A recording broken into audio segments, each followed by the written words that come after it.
Bienvenue pour vivre cet instant de parole de la vie éternelle avec Marie-Joseph. Hier, nous avons encore parlé de cette femme qui a touché Jésus et qui a reçu sa délivrance. Jésus ne lui a pas adressé des reproches parce que normalement, il ne devrait pas toucher les autres à cause des ordonnances de l'Éternel qui la déclarent impure. Mais Jésus l'a dit, ma fille, ta foi t'a sauvée. Et je vais continuer à lire le texte qui parle de ce Jésus-Christ qui veut être avec toi tous les jours jusqu'à la fin du monde. Jésus dit, je suis avec toi. Si ce n'est pas encore la réalité dans ta vie, comme cette femme, lance ta foi vers Jésus-Christ, manifeste ta foi en Jésus-Christ et réalise qu'il est avec toi tous les jours jusqu'à la fin du monde, qu'il ne t'abandonnera jamais. Jésus-Christ dit même que celui qui croit en lui, celui qui place sa foi en lui, vivra même s'il meurt. Si tu places ta foi en Jésus-Christ, même la mort n'a plus de pouvoir sur toi. Car Jésus est en train de te préparer une place dans la maison du Père. Il a dit afin que là où il est, que tu y sois aussi. Jésus a dit à cette femme, ma fille, ta foi t'a sauvée.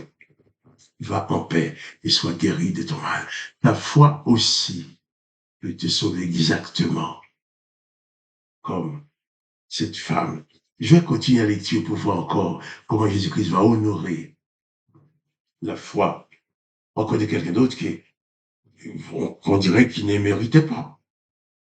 Marc 5, verset 35.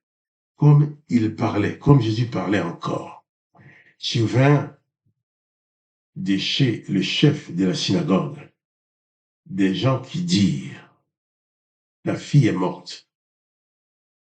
Pourquoi importuner davantage le maître? Oui, c'est que quand cette femme a touché Jésus, Jésus était en train d'aller chez cet homme. On peut lire ça dans le verset 21. Oui, dans le verset 21. Jésus, dans la barque, regagna l'autre rive où une grande foule s'assemblait près de lui. Il était au bord de la mer. Alors vint un des chefs de la synagogue nommé Jairus, qui l'ayant aperçu se jeta à ses pieds, et chef de la synagogue, et lui adressa cette instant prière. Ma petite fille est à l'extrémité. Excusez-moi. Viens imposer la main et qu'elle soit sauvée et qu'elle vive. Et Jésus était en route pour y aller avec lui. Lorsque cette femme a touché Jésus, a eu sa guérison. Et le texte nous dit maintenant, Jésus-Christ, après avoir consolé cette femme, guéri cette femme, comme Jésus parlait encore, survint de chez les chefs de la synagogue, des gens qui dirent, ta fille est morte, pourquoi importuner davantage le maître?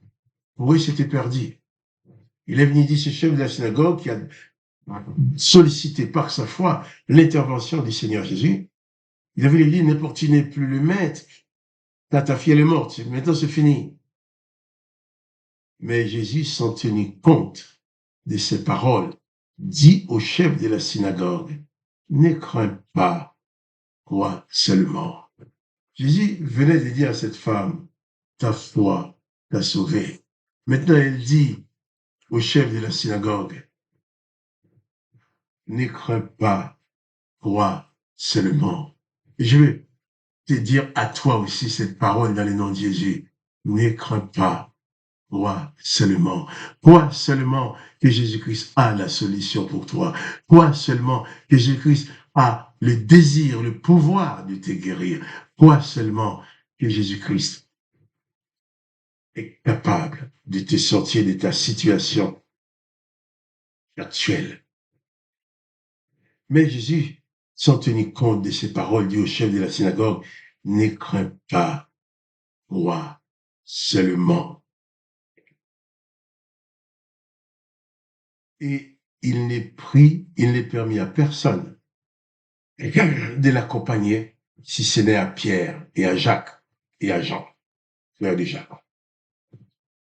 Alors, avec ces 3 personnes qui accompagnent Jésus,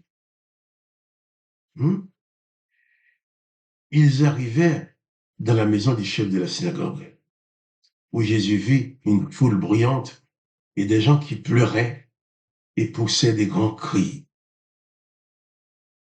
Jésus entra et leur dit, « Pourquoi faites-vous du bruit et pourquoi pleurez-vous? L'enfant n'est pas morte, mais elle dort. » L'enfant n'est pas morte, mais elle dort. Et ils se moquèrent de lui.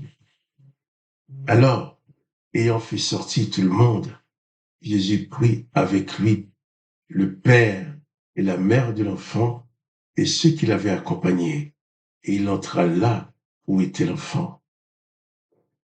Il la saisit par la main et lui dit, Talita Kumi, ce qui signifie, jeune fille, lève-toi, je te le dis. Aussitôt la jeune fille se leva et se mit à marcher, car elle avait 12 ans. Et ils firent dans un grand étonnement. Jésus adressa de fortes recommandations pour que personne ne sache la chose. Et il dit, on donne à manger à la jeune fille. Jésus-Christ n'a pas repoussé les chefs de la synagogue. Je pense que si ses collègues juifs de la synagogue savaient cela, ils se seraient indignés. Mais Jésus n'a pas dit à cet homme, tiens, chef de la synagogue, tu es parmi ceux qui ne veulent pas me suivre. Je ne vais pas te guérir ta fille, non. Jésus est venu, mais il a dit à cet homme, ne crains pas, crois seulement. Je te dis aussi, toi aussi, ne crains pas. Crois seulement que Jésus-Christ peut te sauver. Ne crains pas. Crois seulement à l'amour de Jésus-Christ pour toi.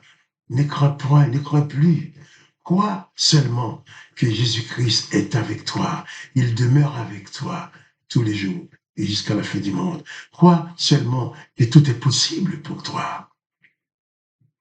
Avec la présence de Jésus-Christ qui est dans ta vie. Sors de ta déprime, sors de ton découragement.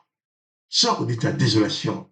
Élève ton âme vers Jésus-Christ. Regarde à Jésus-Christ, qui est capable de faire exactement ce qu'il a fait pour cette femme malade, pour cette fille qui était morte. Il est capable de le faire pour toi.